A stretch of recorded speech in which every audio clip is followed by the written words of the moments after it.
နေမှာပတ်စံရှိလားမရှိဘူးလားဆရာမတို့နေမှာပတ်စံရှိလားမရှိဘူးလားဆိုတော့မျက်စိဆရာမတို့မျက်စိနဲ့တေးသေးချာချာလေးရှင်းရှင်းလေးကြည့်မယ်ဆိုရင်လားနှစ်ခုပါတယ်မိကွန်းစာချောင်းတစ်ချောင်းမှာလားကြီးကနှစ်ခုရောင်ပါခဲ့ပြီလားကြီးကဘယ်နှစ်ခုပါပြီလဲလားနှစ်ခုရောင်ပါခဲ့ပြီစာချောင်းတစ်ချောင်းကမိကွန်းနှစ်ခုဘယ်တော့မှလှုပ်ခွင့်မရှိဘူးမိကွန်းနှစ်ခုပါခွင့်မရှိတဲ့အတွက်လားနှစ်ခုလုံးဆရာမတို့လုံးဝသုံးလို့မရတော့ပါဘူးလားနှစ်ခုလုံးဖြုတ်ပလိုက်ပါမယ်လားနှစ်ခုလုံးဘာလုပ်ပလိုက်ရမှာလဲလားနှစ်ခုလုံးဖြုတ်ပလိုက်ရပါမယ်ဒါဆိုရင်ဆရာမတို့ကအခုနောက်ပုံတင်ဒီအတိုင်းပဲသွားမယ်ပုံတင်ဒီအတိုင်းဆိုဘာကိုအရင်ရေးမလဲလူပုတ်ကိုအရင်ရေးမယ်လူပုတ်ကိုရှာမယ်တွေ့ပြီးနင်းဆိုတာလူပုတ်ကိုပြီးပြီဆိုရင်ဘယ်ထိယူမလဲဆရာမတို့ကမှာကလဲထိယူမယ်မှာကလဲထိယူမယ်မှာပါလားကပါလားလဲပါလားဆိုတဲ့စကားလုံးကိုရှာမယ်မှာလဲလည်းမပါဘူးကလည်းမပါဘူးဆိုမှာထိယူမယ်မှာဆိုတဲ့အထိပ္ပယ်ရှိလားမရှိဘူးမရှိရင်ဖြတ်မယ်ဒါဆိုဒီမှာလူကြံခဲ့ပြီမရှိရင်ဖြတ်မယ်ဒါဆိုရင်ဆရာမတို့ကတတိယသစင်ကဘာကိုလိုက်ရှာမလဲဆိုတော့ရှိတယ်မရှိဘူးဆိုတဲ့စကားလုံးရှားပါမယ်အဲ့တော့ဆရာမတို့ကကြည့်မယ်အဲ့မှာလားဆိုတဲ့စကားလုံးနှလုံးလည်းဖြတ်ထားပြီးပြီမှာဆိုတဲ့စကားလုံးလည်းဖြတ်ထားပြီးပြီဆိုရင်ဒီစာကြောင်းမှာဆိုရင်ရှိတယ်ဆိုတဲ့စကားလုံးကအရင်လာတယ်မရှိဘူးဆိုတဲ့စကားလုံးကနောက်မှလာတယ်ဒါဆိုဆရာမတို့ကရှိမရှိဘူးဆိုရင်ရှိတယ်ဆိုတဲ့စကားလုံးကအရင်လာတဲ့အတွက်ယုံမရှိဘူးဆိုတဲ့စကားလုံးကအနောက်မှလာတဲ့အတွက်မေးယုံဒါဆိုရင်ယုံမေးယုံနဲ့သွားမှာယုံမေးယုံဒါဆိုရင်နင်ဆိုတဲ့အဓိပ္ပာယ်ကနီ तू ကနံပါတ်1ဖြစ်မယ် तू ကကြတော့နံပါတ်2ဖြစ်မယ်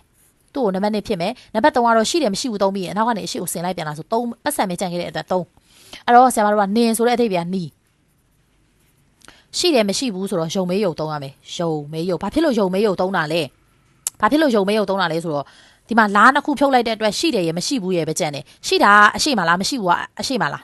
ရှိတာအရှိမဖြစ်နေတဲ့အတွက်ရှိတာယုံမရှိဘူးကအနောက်မှာဖြစ်တဲ့အတွက်မရှိဘူးကမေးယုံအဲ့တော့ယုံမေးယုံနှစ်ခုလုံးသုံးရမှာရှိတယ်လည်းသုံးရမယ်မရှိဘူးလည်းသုံးရမယ်လားနှစ်ခုဖြတ်ထားတဲ့အတွက်ယုံမေးယုံပတ်စံဆိုတဲ့အဓိပ္ပာယ်ချင်နီးယုံမေးယုံချင်နောက်တစ်ချောင်းရေးပြမယ်သူတို့မှာအမဝမ်းခွဲရှိလား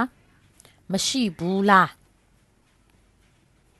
ဒါလည်းအပေါ်ကစာချောင်းအတိုင်းပါပဲဒါလည်းအပေါ်ကစာချောင်းအတိုင်းပဲဆရာမတို့စာချောင်းရဲ့ဟိုမှာစာချောင်းတစ်ချောင်းမှာလားဘယ်နှလုံးပါလဲဒီမှာစာချောင်းတစ်ချောင်းမှာလားနှလုံးပါပါတယ်လားနှလုံးကိုဆရာမတို့အကောင်းဆုံးဆိုရင်ဒီလိုစုပ်တန်လေးနဲ့ဝေထားအကောင်းဆုံးပဲเนาะဒါဆိုမေးခွန်းမှာဘာတွေပါလဲဘာတွေမပါဘူးလဲဆိုတာကောင်းမွန်ကိုမြင်ရပါတယ်လားနှလုံးပါတဲ့အတွက်လားနှလုံးလုံးကိုဆရာမတို့ဘာလုပ်ပြရမှာလဲဖြုတ်ပြရပါမယ်လုံးဝသုံးခွင့်မရှိဘူးသူတို့မှာဆိုတဲ့အတွက်မှာကြီးကဆရာမတို့သုံးထားလားမှာဆိုတဲ့စကားလုံးကမရှိဘူးလို့သုံးထားတယ်အဲ့တော့ဒီမှာကိုလည်းဖြတ်ရမယ်အဲ့တော့လူပုတ်ကို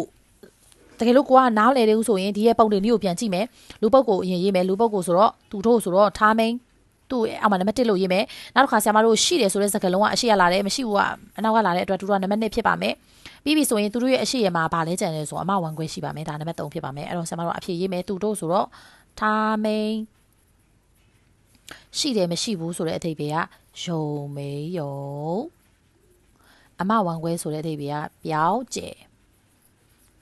မင်းနေရမှာဒါမျိုးတွေသတ်တတ်မှာနော်မင်းကလည်းရမှာမင်းမရမရအောင်နော်အဲ့တော့ဆိုဆရာမတို့ဒီလားနှလုံးပါတာနားလည်ပြီလား